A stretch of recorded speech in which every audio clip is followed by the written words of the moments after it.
Olá, bom dia. Estamos aqui ao vivo mais uma vez no nosso Thanks God Every Day.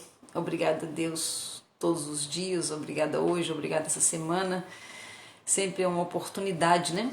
Estar na presença do Senhor para entender as questões, para entender as coisas e para criar um mundo novo, um tempo novo nas nossas vidas. E quando a gente cria na nossa vida, a gente cria também na vida dos outros, que é por inspiração que nós trazemos as pessoas para experimentar o melhor de Deus, né? Vou aqui enviar para algumas pessoas que têm alguma dificuldade de nos encontrar. E assim a gente consegue começar mais rápido, né? Então vamos lá, a leitura da palavra de Deus. Nós estamos lendo essa semana, a gente lê sempre a mesma passagem, né? Pra gente ir ruminando, né? E se alimentar verdadeiramente da palavra. Nós estamos lendo João 11, né? Evangelho de João 11, versículos 38 e seguintes. Jesus, pois, novamente, comovido em si mesmo, foi ao sepulcro, né? Aqui ele está falando sobre a morte de Lázaro. Era uma caverna e tinha uma pedra posta sobre ela. Bom dia. Disse Jesus, tirai a pedra. Marta, irmã daquele que estava morto, disse-lhe, Senhor, já cheira mal, porque já está morto há 4 dias. Disse-lhe Jesus, eu não te disse que se tu creres, verás a glória de Deus? Então eles tiraram a pedra do lugar onde jazia o morto. E Jesus, levantando seus olhos, disse, Pai, graças eu te dou, por me haveres ouvido. Eu sei que sempre me ouves, mas por causa da multidão que está ao redor, é que assim falei, para que possam crer que tu me enviastes. E tendo dito isto, clamou em alta voz, Lázaro, vem para fora. E saiu o que estivera morto, ligados as mãos e os pés com faixas, e a sua face envolta no lenço. Disse-lhe Jesus, desatai-o e deixai-o ir. Bom dia, bom dia. Fala de morte, né? Fala de morte, mas fala também de ressurreição. Nós estamos falando essa semana sobre bloqueios, né? Bloqueios emocionais. Bloqueio fala muito de morte. E desbloqueio fala muito de vida nova, de ressurreição. E é isso que Jesus tem para mim e para você. Muitas vezes nós nos contentamos, né, em viver uma vida mais ou menos, uma vida meia boca, né? Mas não é isso que Jesus veio trazer para nós. Ele veio trazer para nós a vida plena. Nós temos direito à vida plena nesse tempo agora, né? Não é depois da morte. Depois da morte é um outro esquema, né? Mas hoje, nesse tempo, neste momento agora, Jesus veio trazer para nós vida em abundância, vida plena. E o bloqueio, nós vamos entendendo mais um pouco sobre o bloqueio. O bloqueio ele tira justamente o acesso à vida nova. E a gente tem em determinada área da vida que estamos bloqueados, uma vida mais ou menos, ou às vezes uma vida ruim mesmo, né? Então bloqueio fala de morte. Talvez você saiba, talvez não, mas um coração, quando uma pessoa tem um infarto e não morre, não é um infarto fulminante, né? O infarto, ele mata aquela parte do coração que deixou de ser irrigado. Então, se uma pessoa tem, por exemplo, 2 infartos, 3 infartos, né, na vida, cada vez que ele tem um infarto, uma parte do coração ele morre. Se tiver um infarto, vai ser em uma outra área que deixou de ser irrigada e aquela outra parte também morre. É bem isso, né? A analogia é bem essa que acontece em nossa vida, quando nós somos bloqueados e deixamos os bloqueios. Ontem eu falei, quem não assistiu ontem, acho que vale a pena assistir ontem, eu dei uma visão geral dos bloqueios, e falei inclusive de alguns, citei alguns bloqueios, pra gente entender um pouco como é que funciona, e os bloqueios, todos nós somos bloqueados, isso aí é fato, nós fomos bloqueados, mas uns mais e outros menos. Uns foram mais bloqueados na infância, pelos pais, pelos professores e tudo, muito mais bloqueados, e se livraram de alguns bloqueios, então estão menos bloqueados. Outros não foram tão bloqueados assim.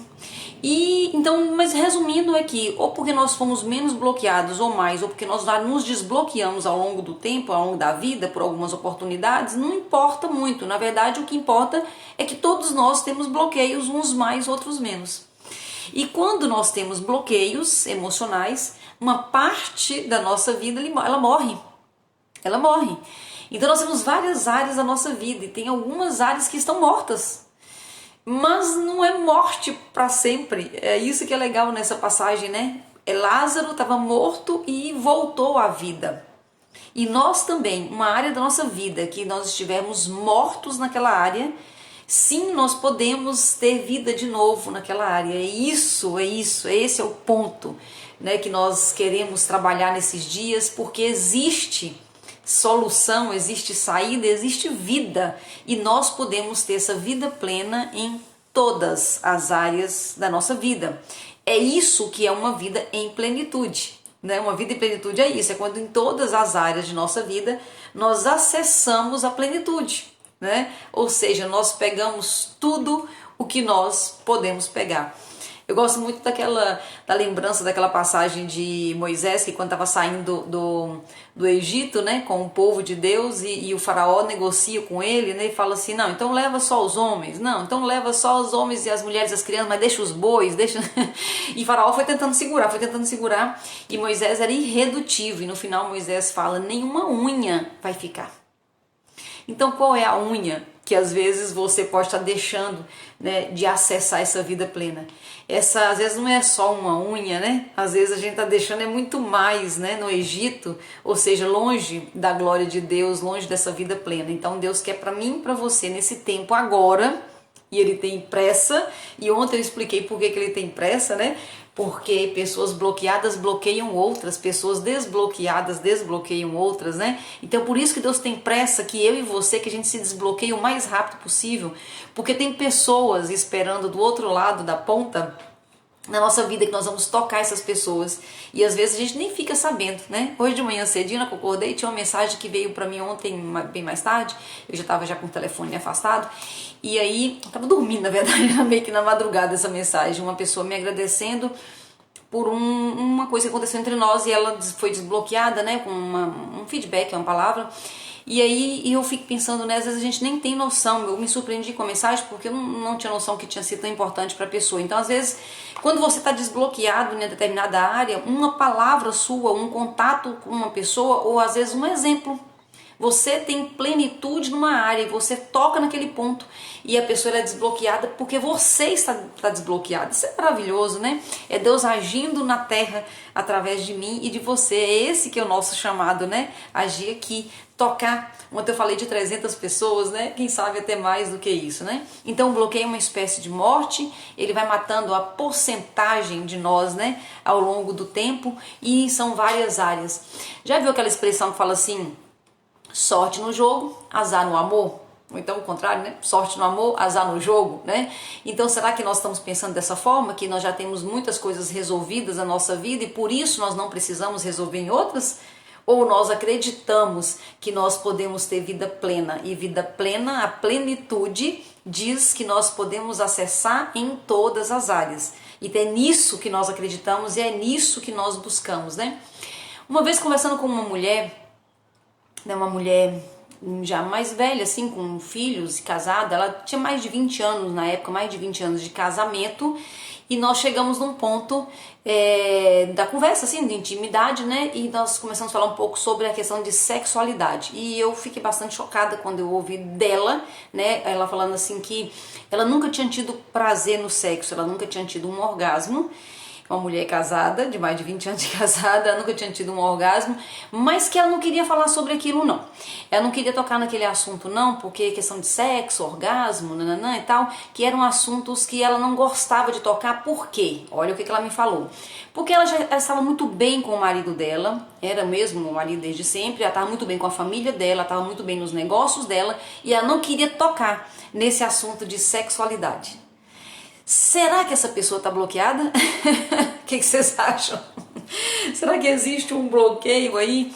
Né? Então existe uma vida plena na sexualidade, né? E ela não estava acessando, e ela estava meio que me dizendo isso, né? Eu já tenho sorte nos negócios, para que ter sorte no amor, né? Então, o contrário, né? Então o bloqueio da sexualidade é um bloqueio muito comum mesmo. E o bloqueio da sexualidade não se apresenta só, por exemplo, no caso dessa mulher casada tanto tempo, tanto que nunca experimentou o lado bacana do sexo, né? Também tem outras formas de você ver que uma pessoa, por exemplo, que sai por aí pegando tudo, né? Essa pessoa também está bloqueada. Uma outra pessoa que eu ouvi também, que eu fiquei muito chocada, uma mulher assim de uns 40 anos de idade, solteira, né? E ela falou assim, não, negócio de sexo, eu não mexo com isso mais não, né? Eu estou muito bem como estou, não preciso de homens, né? E eu vou viver minha vida muito bem assim, eu não preciso de homens, né? E aí eu pergunto pra você, será que essa mulher também não está bloqueada, né? Então, tanto a solteira que não precisa de homens, ou o homem que sai aí pegando tudo, ou então a mulher que está casada e acha que não é importante a sexualidade, né? Será quem é que está bloqueada nessa história, né? Será que não estão todas bloqueadas? Então, na verdade, o bloqueio, o que o bloqueio faz? Ele faz a sua resposta. Ele faz a sua resposta. Então vem a oportunidade, quer seja para essa solteira, para esse homem ou para essa mulher casada. Então vem a oportunidade de uma vida plena na sexualidade. Bate no bloqueio e aí vem a resposta automática. Então a resposta que nós damos a determinados assuntos, ele encontra o respaldo no nosso bloqueio. E é terrível isso. Imagina essa situação, vamos pegar essa mulher casada aí que não quer saber de sexo, né? Não é que não quer saber de sexo, ela até tem, porque ela tem uma vida sexual com o marido. Mas só, será qual é a qualidade da vida sexual desse casal, né? Será como esse homem se sente? Será que ele tem vida plena? Porque ele tem ali a relação com a esposa, mas será que ele tem a vida plena? Tendo relação sexual com uma mulher que não gosta de sexo, como é que será que é o nível de satisfação desse homem, né?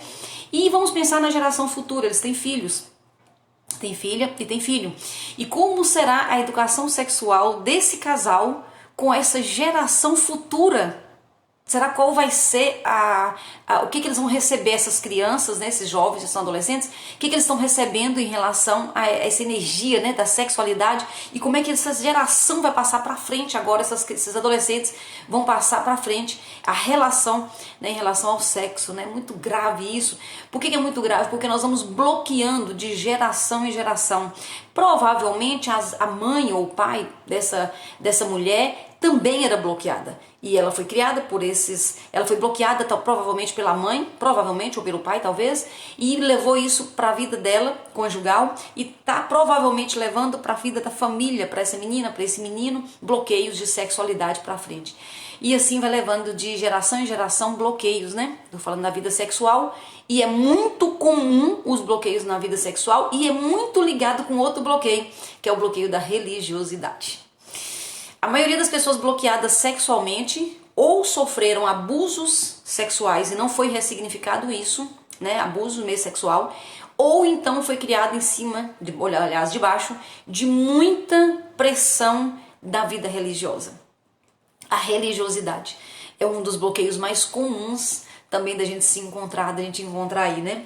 É interessante que tem uma passagem que eu gosto muito, que tem em Mateus 23:4, que fala o seguinte: Jesus falou que os fariseus, os religiosos da época, né, que os fariseus eles colocavam fardos pesados demais na comunidade, né, na congregação, fardos que nem eles mesmos conseguiam carregar.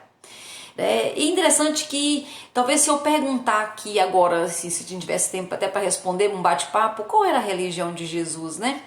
E aí talvez algumas pessoas nunca pensaram nisso, mas a religião de Jesus era a religião judaica. E quantas vezes na Bíblia, no Novo Testamento, que conta a história de Jesus, as falas de Jesus, quantas vezes Jesus chamou alguém para ser judeu, né?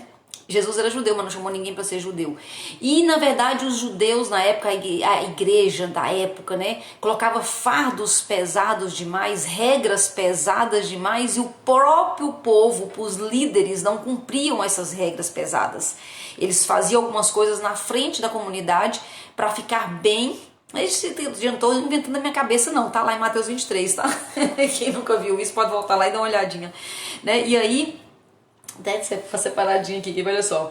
Porque Jesus está falando, né? Eles atam fardos pesados e difíceis de suportar e os põem nos ombros dos homens, mas eles mesmos não carregam. Então Jesus falou sobre isso, né? Então eles ficavam fazendo de conta e cobrando das pessoas fardos pesados, né? E isso aconteceu há 2000 anos atrás, mas deixa eu te falar, isso acontece todos os dias nas igrejas todas que nós estamos vendo por aí, fardos pesados, obrigações pesadas demais, e muitos de nós somos sim bloqueados na religiosidade. Ontem eu contei para vocês uma história que me deixou bastante impressionada. lá nessa viagem, né, em São Paulo, porque nós fizemos uma celebração lá, né, nós participamos. Na verdade, teve uma pessoa que fez a celebração e a pessoa ficou muito chocada e não quis participar. Primeiro, porque quem estava à frente era uma mulher. Então existia ali uma mulher que estava liderando, ela que chamou as pessoas, e nós fizemos ali aquela celebração com a liderança de uma mulher. E primeiro que a mulher ficou, essa minha amiga lá, minha colega, ficou extremamente chocada e ofendida, porque uma mulher, porque na igreja que ela foi criada, homens tomam a frente, mas mulheres não podem tomar a frente. Então assim, foi muito, é muito real, é muito do dia a dia. A gente vê como que as pessoas têm regras pesadas demais, estão nos seus ombros e elas jogam ainda em cima dos ombros dos outros. Pessoas altamente bloqueadas na religiosidade, né? Fica ali preso nas regras e prontos para julgar qualquer pessoa. Essa é uma outra questão que a gente vê quando nós somos muito bloqueados na religiosidade. Prestem atenção, nós somos extremamente prontos para julgar, porque nós julgamos os outros, porque nós julgamos a nós mesmos o tempo todo. Então o tempo todo eu estou me julgando e me colocando ali de acordo às regras que eu aprendi que são certas, de acordo aos meus bloqueios de religiosidade. Se eu estou fazendo certo, se eu mereço, se eu não mereço, aí já vem outro bloqueio junto, que é o bloqueio de não merecimento, muitas vezes porque eu acho que eu estou ferindo as regras ali da religiosidade, da religião onde eu fui criada, e isso é uma morte muito grande, né? É uma pedra em cima ali da vida, né? Uma pedra em cima da vida. É o bloqueio da religiosidade, todos os bloqueios, na verdade, né? Mas religiosidade é difícil encontrar. Num país como o nosso, que é um país cristão, né? É muito difícil encontrar alguém aqui que realmente seja livre dentro da sua espiritualidade. É muito difícil encontrar. Até quem pensa que é livre está preso na sua espiritualidade, no que pensa que é espiritualidade, né? Então são questões que nós precisamos parar para pensar. Nós precisamos pensar nós mesmos, pensarmos sobre isso e nós procurarmos na palavra as nossas respostas, porque senão nós vamos buscar outras respostas de outras pessoas e nós corremos o risco de sair de uma prisão e entrar em outra prisão. E isso é tão verdade que Paulo colocou lá em Gálatas, né? Foi para a liberdade que Cristo vos libertou. Alô, foi para a liberdade que Cristo nos libertou.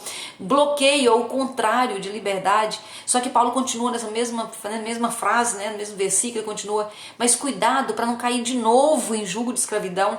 O que a gente vê muito pessoas fazendo é mudar de religião. Saem de uma prisão e caem em outra prisão. E Paulo já falava isso tanto tempo lá atrás, né? Foi para a liberdade que Cristo vos libertou, mas não caiam de novo em jugo de escravidão. O ser humano tem duas tendências, né? De um lado, o ser humano gosta de aprisionar o outro, gosta de bloquear o outro, gosta de controlar o outro, gosta de dominar o outro. Mas de outro lado, tem um outro ser humano viciado em ser dominado, viciado em ser controlado, e ele fica buscando quem controle de uma forma melhor. Mas foi para a liberdade que Cristo nos libertou. Vamos assumir isso e ter muito cuidado para não cair novamente em jugo de escravidão. O bloqueio é uma escravidão. E muitos de nós ainda estão presos em que as coisas que não têm o menor sentido, mas a nossa resposta tem sido sempre em cima dos bloqueios que estão bem cravados aqui dentro de nós, na nossa história, mas com o apoio, né, com a força, com o poder do Espírito Santo de Deus, eu tenho certeza que nós nesse tempo nós vamos nos libertar e nós vamos viver o novo de Deus. Obrigada pela sua companhia. Amanhã nós continuamos falando sobre os bloqueios emocionais. Vamos mandar esse GTV que vai ficar gravado aqui para mais pessoas, para que mais pessoas possam pelo menos questionar, pelo menos parar para pensar e quem sabe ter coragem de mexer em tudo isso aí, entrar nesse sepulcro, arrancar essa pedra, né, encarar a verdade, aumentar a sua consciência e acessar a vida plena que Deus trouxe para mim e para você. Deus abençoe sua vida e até amanhã, se Deus quiser.